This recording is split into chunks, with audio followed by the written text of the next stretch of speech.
Good morning to the Monday Live. Here we are. All's going well. It's October, which of course is Greedober. Greedober. We're focused on pairs and the making of every 10 points. It's really important. And oh gosh, sorry, excuse me, that's not supposed to happen. Travellers can be just battlefields. 10 points here, 10 points there, and I'll show you an example. Not that it's particularly relevant, but it's just when you use these electronic pieces of equipment, we can often skip over the traveller, whereas when it was a piece of paper, you tended to get a better view.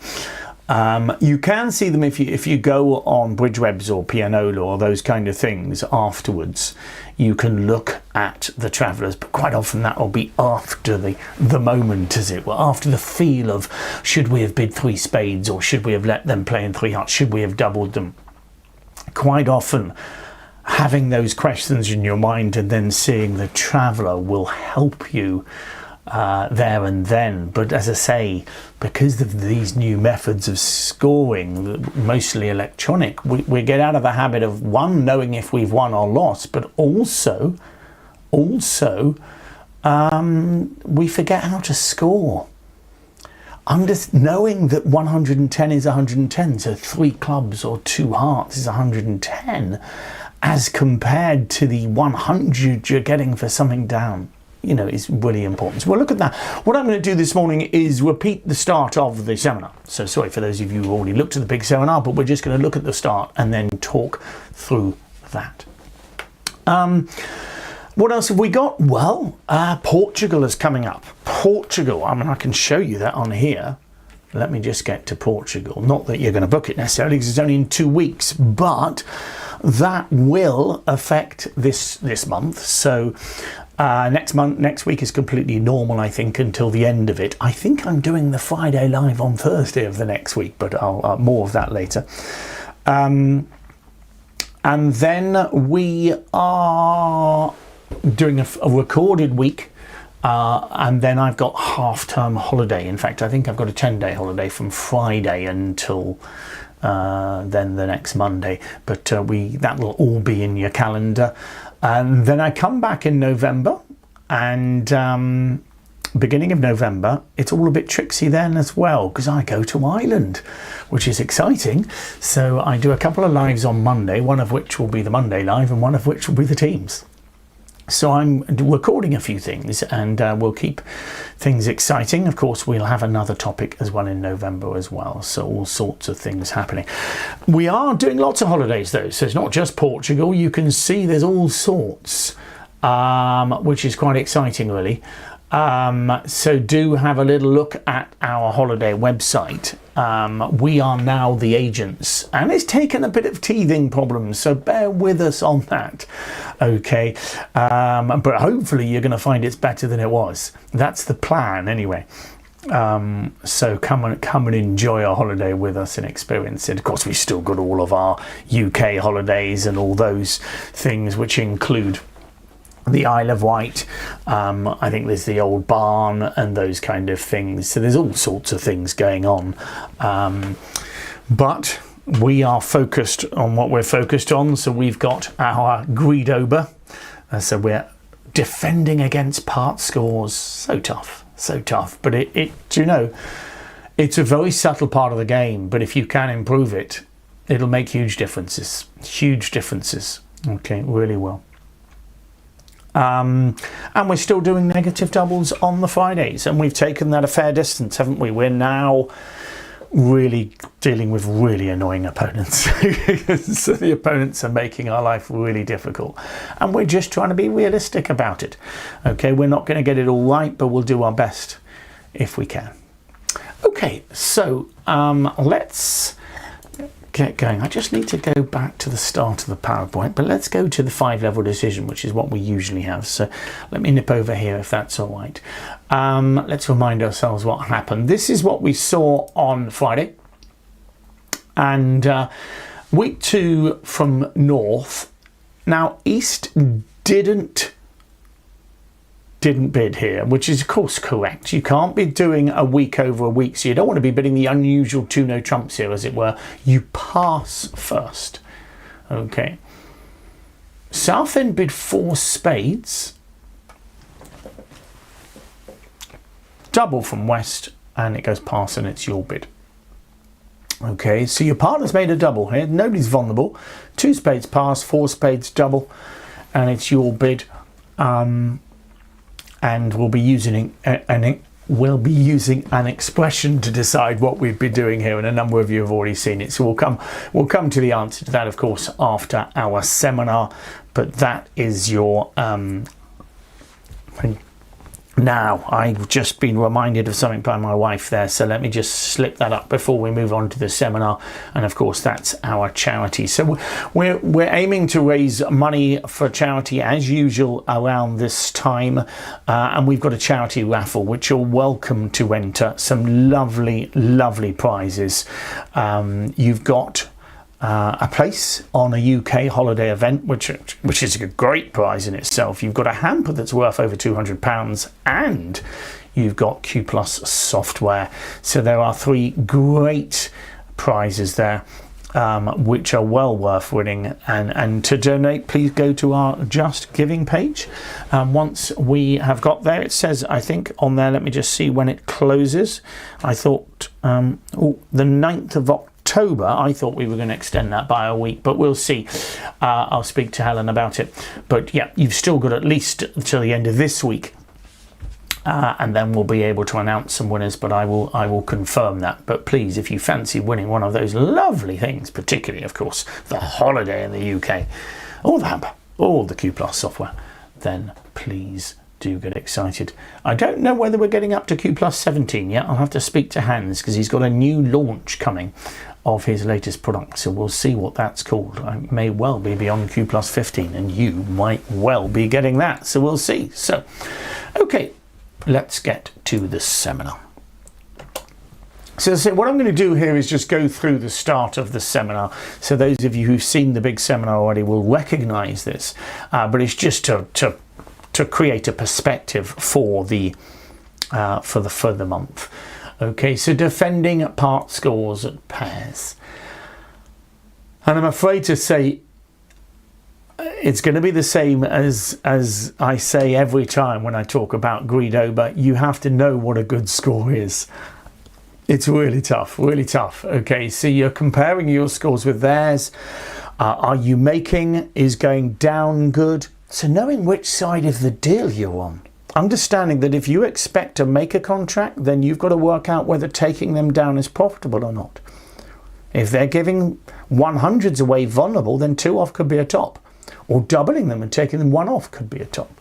You know, these are the things. The key is every 10 points count. So let's put an example Traveller up. There's a classic Traveller, and it's confusing. It really is. I mean, I've only got one person going off here. But you can see what I really want to look at is, you know, all those little part scores. So if you can keep them to 1 less, so 2 spades is probably the normal contract, if that makes sense, I think here. A couple 1s made 2 spades plus 1, which is a complete disaster for the defenders. If you keep them to 2 spades, you get a better than average score. It's not great. The average is 8 on this board. But you've got a better than average. That's all you can do, really. If you compete for the score or push them up to 3 spades. So, for example, on this hand, I haven't really got anything going off by us, as it were. But imagine you were going to go 2 off in 3 hearts, non-vulnerable. 3 hearts minus 2 would be minus 100. That would be a good score. Well, maybe you've pushed them to 3 spades, pair 7 there. You've pushed them to 3 spades. If you then find tight defence, that's when you get your tops. And I love that, finding the tight defence. So as usual, over tricks are important. You can see, look at the first 2 scores. 3 clubs, just making 110, same as 2 spades, but if they make an over trick, disaster for us. Okay, and you've got to work out whether you're aiming to defeat a contract or simply to stop the over tricks. And it's what's interesting with part score hands are they are so different to all of the other contracts we deal with. Do your opponents have a fit?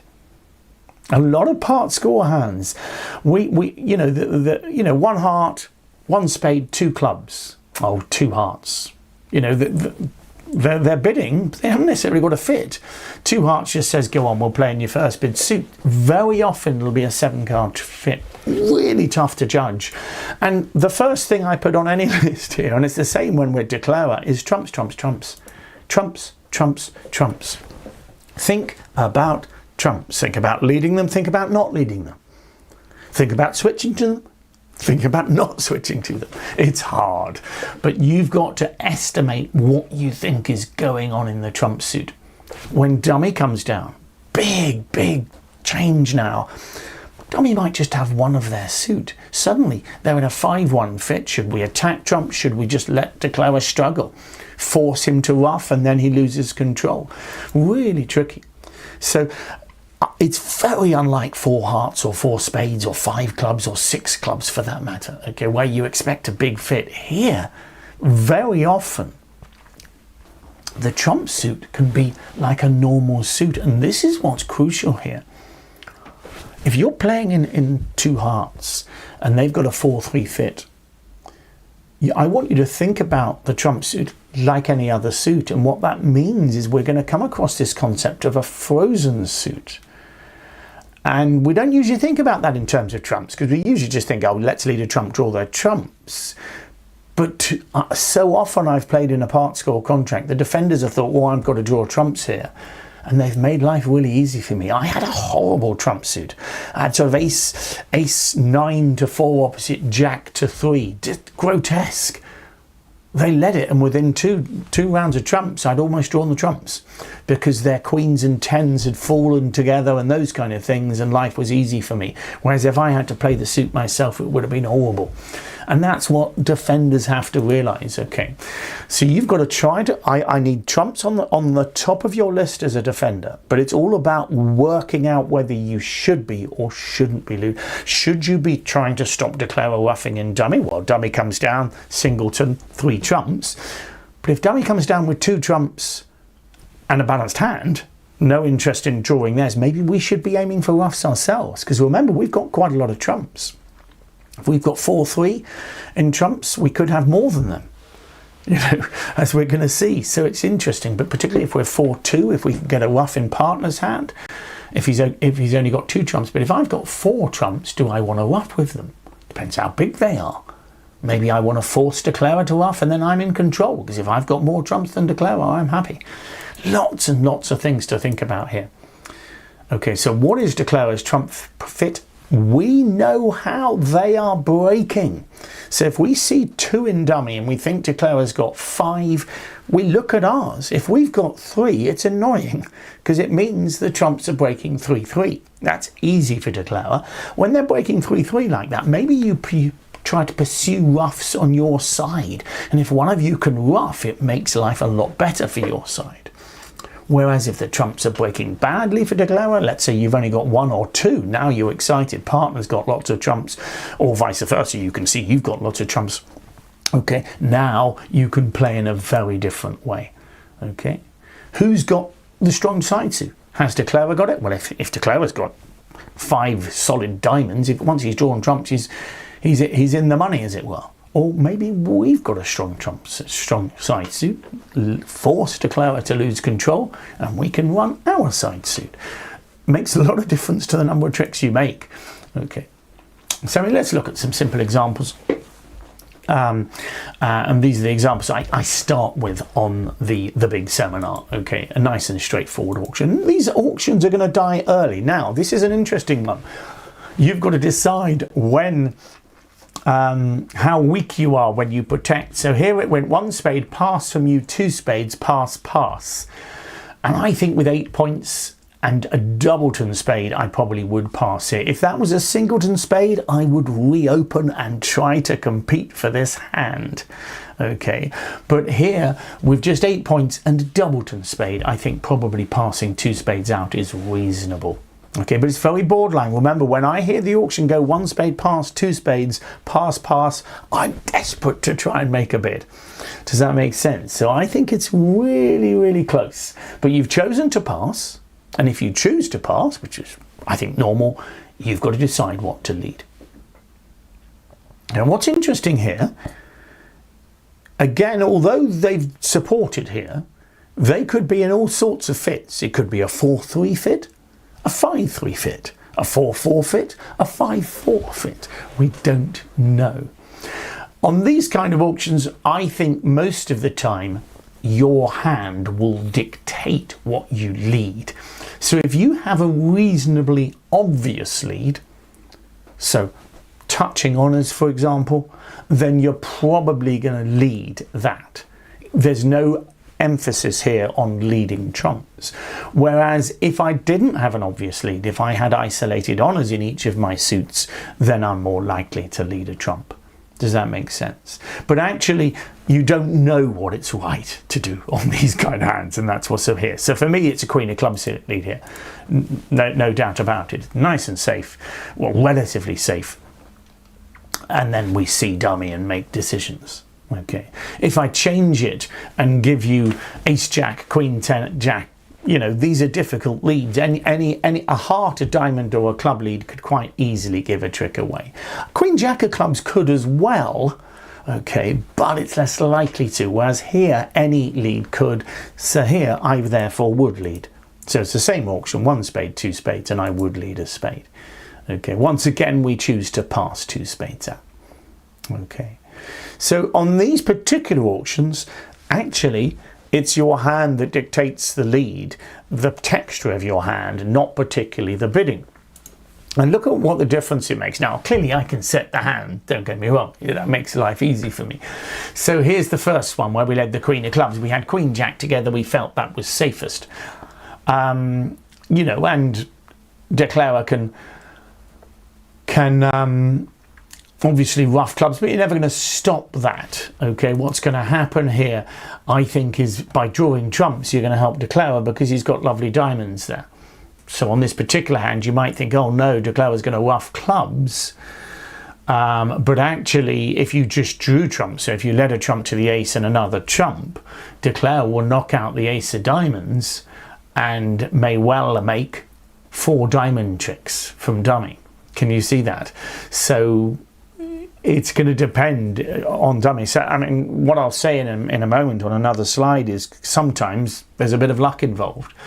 We didn't know that there was going to be a solid diamond suit in dummy. I don't know if you're happy with the 2 spade bid there, but it seems reasonable. It's interesting. It'll be interesting to see if if you had decided to double with the north hand in this auction, would partner have found 3 clubs? Might have bid no trumps, I guess. I don't know. Anyway, well, let's look at the next one. So here, if you lead trumps and play another trump, which I think partner would do if you led a trump, then declare will, as I say, play the king of diamonds and will make 4 diamond tricks. So that will work well for him. Because of course he can discard all of those clubs anyway. On this one though, again, I just changed your suit hand slightly, and of course it turns out that your partner, that the trump lead does work. But I think here this is luck in a way. It's not, we're not making any particular defined decision. What we're doing is looking at a hand. Do I have an obvious lead? If I've got an obvious lead, I'll make it. If not, I'll lead a trump. Okay, and the thing is being aware that a trump lead can be powerful. Here, the trump lead is brilliantly powerful. Okay, notice we have got a nice diamond suit here. So, So here, as you can see, the spade suit, the spade lead knocks out the ace, and you're going to be able to draw all dummies trumps. Declarer can't rough them and can't establish diamonds either.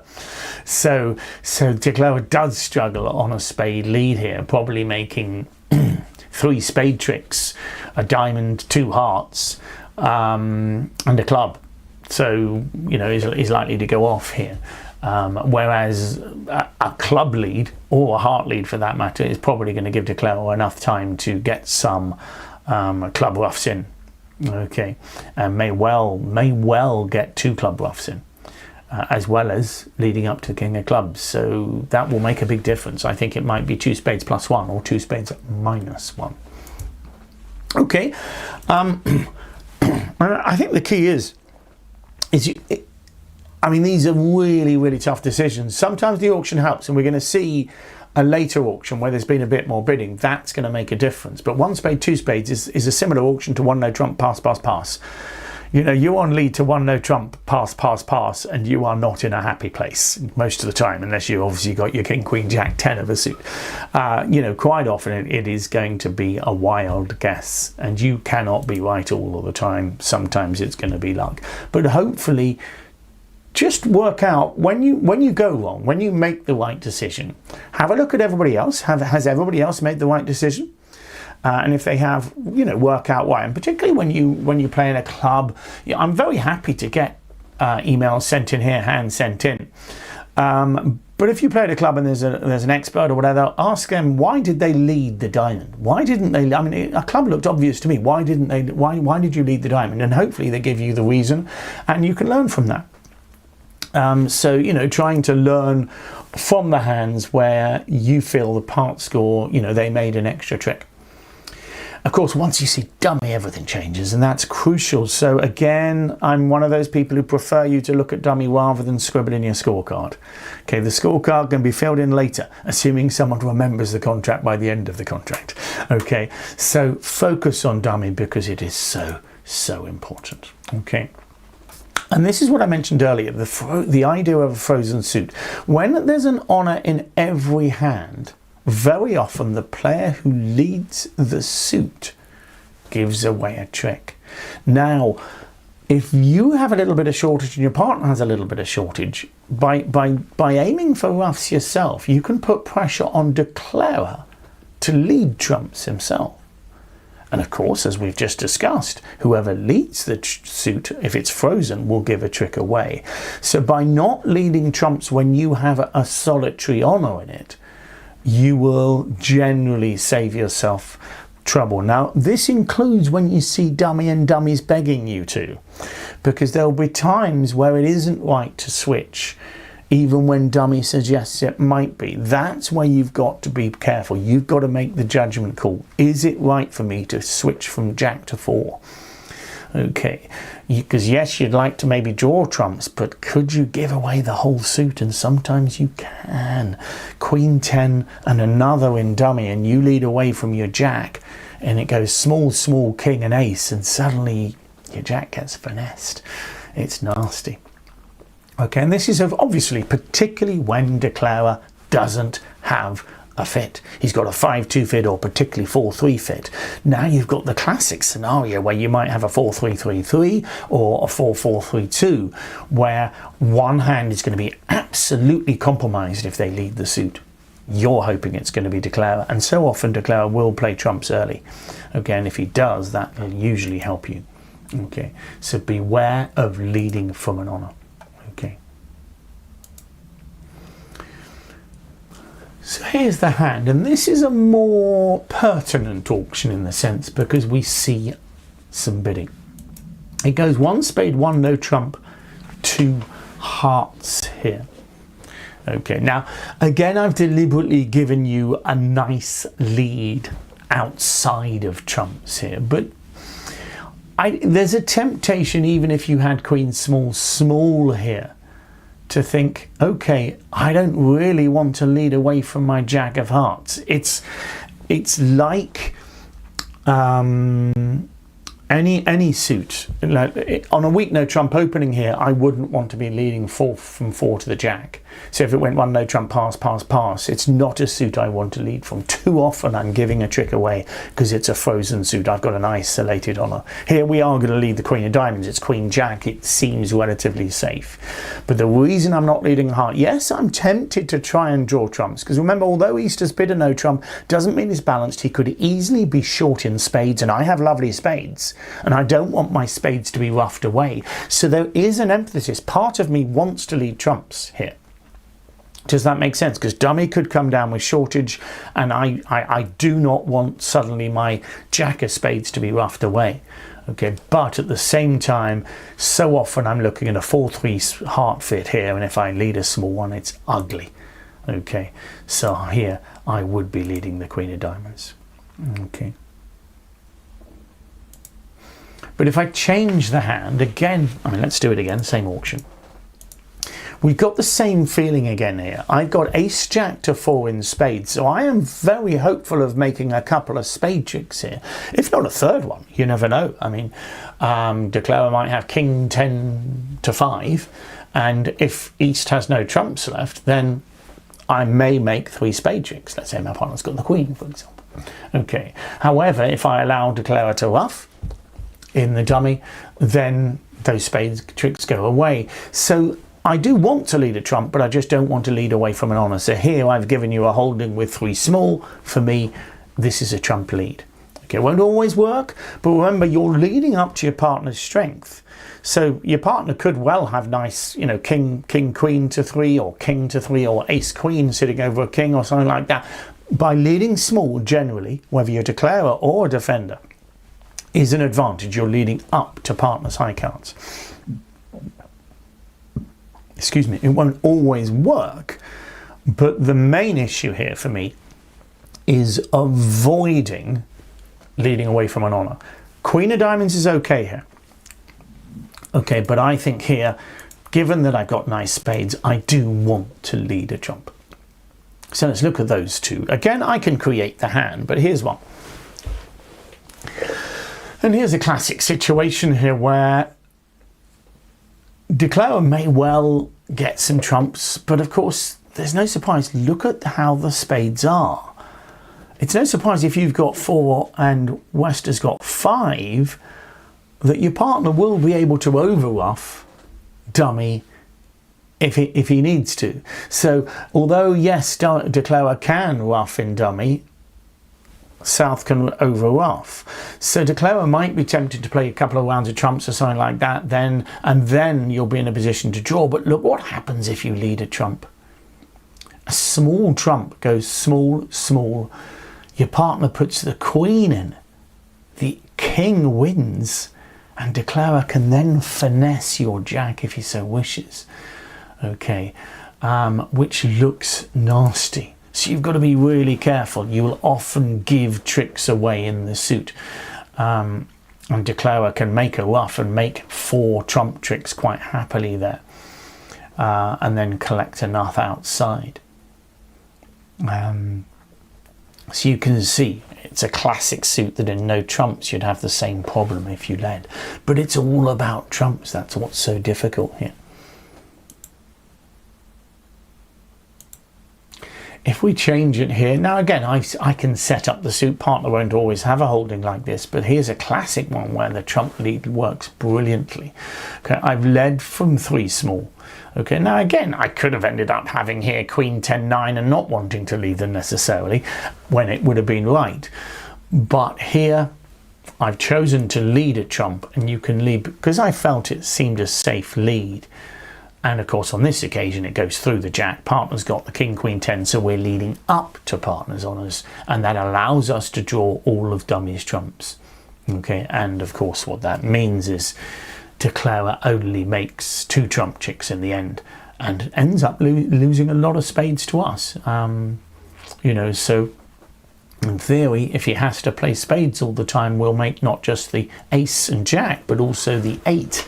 We'll make the last spade. So declarer loses the king to the ace, the queen wins, the 10 loses to the jack, and our 8 would be a winner. So if we avoid a ruff, then I think declarer is going to struggle. On any other lead, as you can see, declarer is going to be at a ruff 2 spades in the dummy. And what that means, of course, is he's likely to get home. So it is tricky, but the key is we're in the month of greed over. Greed is good. You're going to be taking contracts down 1 at times. Sometimes I want you to take it 2 or 3 off. Okay, it's as simple as that. You really need to work hard to make as many tricks as possible. It is the reason why most players, most expert players, find pairs awesomely difficult, because you're not supposed to stop thinking all the way through, other than when you're dummy.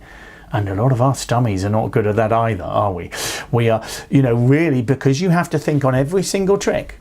you should take your time off when you're dummy. Don't analyse your partner's play, just move off and go and get a cup of tea or something like that, because that is the only time you have off. When I'm defending a part score, I need to be thinking until trick 12 and a half, okay, because I want to make sure I keep that last card for the, you know, they've made 2 spades already.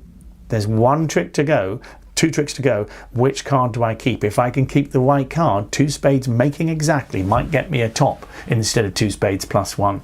It's hard. It is hard. So as I say, I hope you enjoyed the big seminar, those of you who've watched it and had maybe a go at the set hands. They're tricky. To understand that doing the set hands is tricky. Doing anything defensive with any kind of computer, well, with any kind of human as well, I should say, is awesomely difficult. So it won't always give you as good an experience. And even playing, unfortunately, playing with human beings is tough, because very often the play of the hand won't go quite as I want it to go at the start. So the declarer might have a completely different idea of how to play the contract, or of course the lead will go wrong, etc. But hopefully you get the theme, and you can see how that if you get the defense right, you turn an average score into a top score. Interesting stuff. Anyway, let's move on. Let's look at the 5-level decision. Remind ourselves of that. I don't think this one's too difficult, and certainly a few people were mentioning what they would do on the Friday. I mean, 6-5 come alive. Interestingly, I think this one was from the teams actually, and they didn't come alive. And we had one last week, again, another 6-5, where I just think as soon as you found a fit, it is very hard to ever want to defend. Now, you haven't necessarily got a fit here, but the assumption is when they've got a big fit, and usually 2 spades past 4 spades is based on a big fit. So, you know, so partner might be doubling because he's got a trump trick and this and that, but I would expect to have a good fit in one of those minors, okay, and therefore I'm going to bid, and that's the crucial thing. And as I say, if you feel that there's a good chance that you have a fit, or for example the opponents have a fit, there is a very big chance that you will have a fit in one of your suits, and therefore you should be aiming to play the contract. Here 4-no trumps would be the normal thing, which is suggesting that I have 2 places to play. Okay, remember, the fact you've got no defensive tricks isn't necessarily relevant here. And why I say that is because obviously if West is sat with ace king, you know, clearly he's expecting to get the contract down. So he's got the ace king of spades, ace king of hearts, for example. So there's no particular reason why you should worry about that. You know, your partner's the one who's decided that he's bidding. So there you go. You'd have a decision at the 6th level now. So I'll open up the hands. You can decide what you're going to bid if you want here. So it's a 6th level decision that South's given you. Cool, I think that's quite tough. Well, you have to bid something. That's the most important thing. You either double or you bid 6 diamonds. So hopefully you've made your decision now, and I'll open up the hands and you can see if you were right. And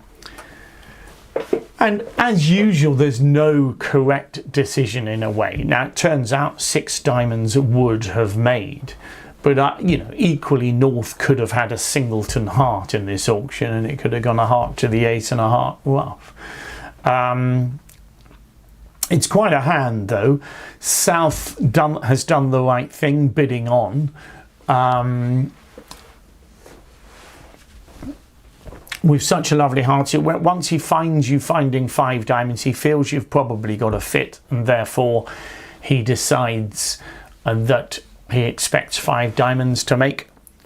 And I think 5 spades is pretty good. I mean, how far is 5 spades going to go off though? It's not far off. 1, 2, 3, just 2 off. So it is the right decision, I think. Losing 2 clubs, a diamond and a heart. And And obviously, if they know 6 diamonds is making, 6 spades is a good sacrifice. But generally, if you force your opponents to guess, you should probably just hope that they've gone wrong here. It's always one of those strange things in bridge where you feel you've disrupted the opponent, so they have absolutely no idea if 6 diamonds is making.